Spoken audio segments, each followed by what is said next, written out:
Good morning, everybody. We're here in Cannes in the lovely Majestic Hotel. We're here to interview Michael Roth, the Global Network Head for IPG.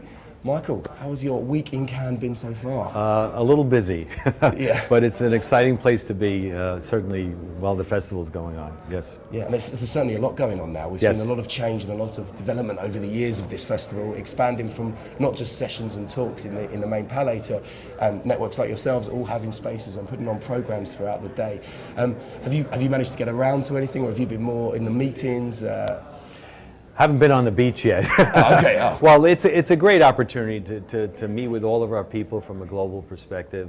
It's not often I get to see people from all the different countries that we participate in, and at the same time meet with our clients, meet with the media owners in a very nice, relaxed location such as this. So it's a win-win for everybody, but it's not exactly. I know it's hard to take, but it's work from the morning to late at night. Absolutely, indeed. And talking of that work and how the kind of media landscape is changing, how does a network survive now in this new, ever kind of evolving media world? Well, I think the answer is, we're involved in providing solutions, and as the media world changes, it's important for us to stay ahead of the curve in terms of meeting the needs of our clients, and that means we have to be current in terms of what's happening, be innovative in terms of fragmented media and solutions for our clients. And frankly, that's what's going on here. We're meeting with our clients, talking about opportunities, talking about the best way for them to spend their dollars and provide a return on investment, and at the same time use the creative expertise that we bring to the table to put together that integrated offering that's going to move the needle. Yeah. And we talk about bringing the right people to the table. Talent is obviously a huge issue in the industry and a global scale as well. How, as a network, do you go around sourcing the correct talent? How do you find the right talent? How do you retain it? And what's the key from it being stolen by rivals? Well, one of the things that goes on here, it's probably the largest recruiting opportunity in our industry.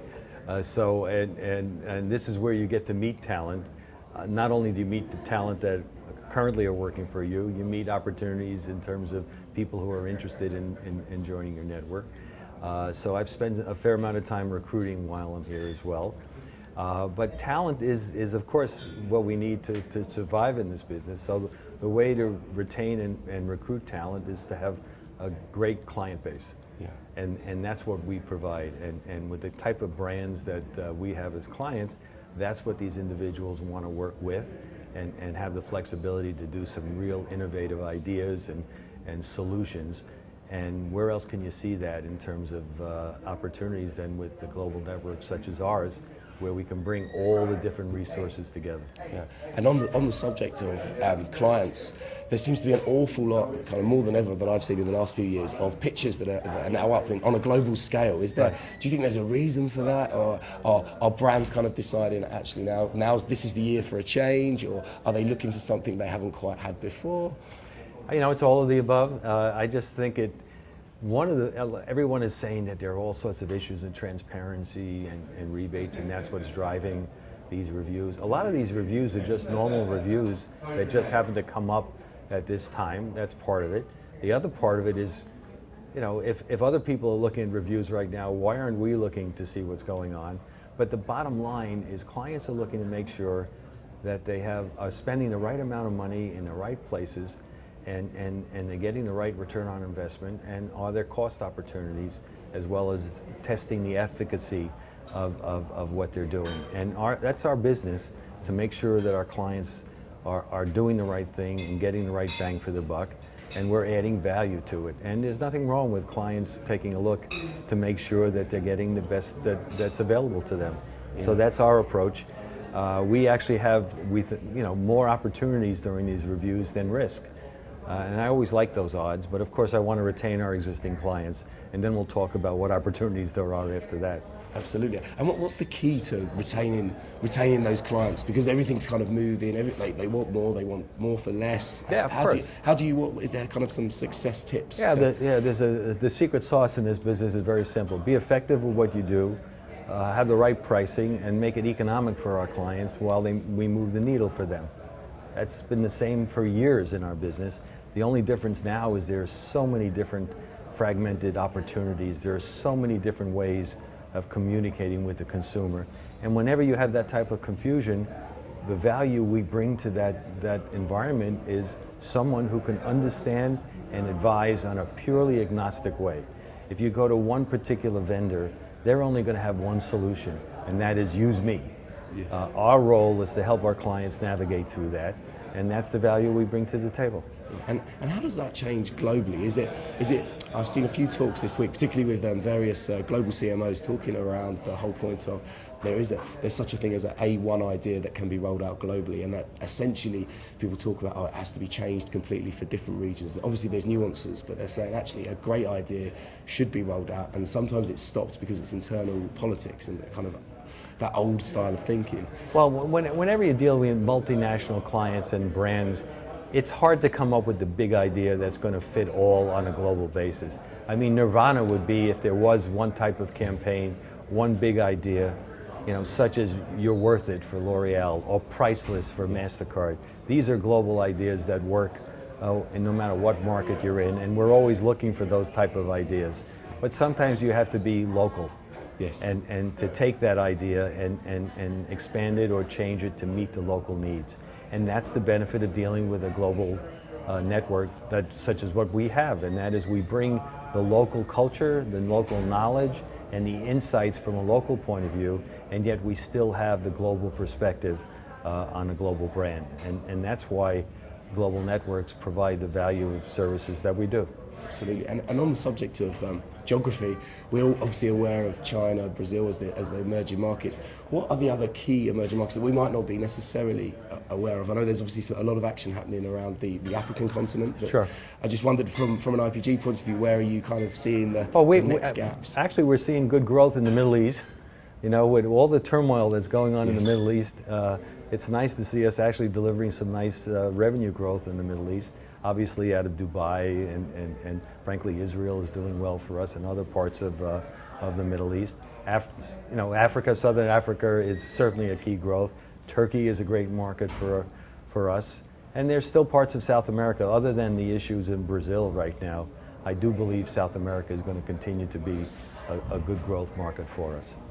And taking all of that into account, what are the kind of the keys, I suppose, to great leadership now in an agency? Because you've got, as we talked about, various vendors, but we've got the kind of new kids on the block who are desperately trying to steal the good talent from agencies. What does a good agency leader look like these days? Someone who provides the leadership and recognizes that they don't have the answer to everything.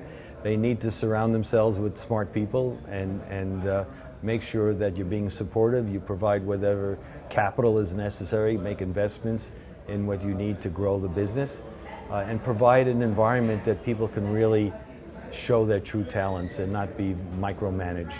And that's been the approach of IPG, and that is an entrepreneurial spirit with the capital resources of a global enterprise and have the financial resources, but yet focus on the clients, focus on the brands, and be able to be flexible in terms of meeting their needs. And the last kind of year or so with IPG, there's been a few changes structurally wise from the top all through the agency. How you kind of approach clients, how you approach pitches. How has that last 6 months been, and the impact on IPG, and where do you hope to be in 12 months' time? Well, what you're seeing now is a lot of the global pitches are coming into the holding company, and they're asking the holding company, you tell us which is the best way we should deal with your entity. And it could be a lead agency with additional agencies supporting it. It could be just a special purpose, dedicated group of people from all the different agencies we have. The open architecture notion that we do very well. One structure doesn't fit all. And the good news is we're in a position where we have so many talented people and different resources, whether it be digital, whether it be media, whether it be creative, experiential marketing, public relations. We have all those resources under our umbrella. And the role of the holding company when those pitches come in is to put together a single source that can meet the needs of the client, so the client doesn't have to go out and pick and choose a digital agency, a PR firm, and so on. We can bring all those resources working together on a collaborative basis so the clients don't have to get involved in that kind of stuff. And then I suppose one of the last questions we wanted to ask is kind of trends and insights that you've seen globally around the world at the moment. What we've seen a lot of digital, we've seen social. Where do we think they're kind of the next gold mine, if you like, or the next new thing? Where are we Well, gonna head if to? I knew the answer to that, I'm not about to tell you, okay? But look, it's a dynamic environment, and every day something new is happening out there. And frankly, we have such creative people and smart people on the technology side. Every day we're looking for new ways of providing that return on investment to our clients. Content is obviously a critical component of what's happening out there right now, and we have the talent. We have talent-based agencies that focus on talent. We have experiential marketing that has to come into play these days. So we're really well positioned to capture this changing market that we're dealing with right now. And the consumers that literally want everything now. Consumers want it now, where they want it, how they want it, whatever time it is. We have to make sure we're providing what they're looking for. And frankly, it's not a bad request. Yes. So we want to make sure we're able to provide those kind of benefits for our clients. And then I suppose my final question for you would be, what does success look like for Michael Roth? Where do you see success, and what does it look like for you? Our view is from an IPG perspective, we don't have to be the biggest. We just want to be best in class. We want to be the company that both people and clients want to deal with on an everyday basis. And frankly, I think we're doing that right now.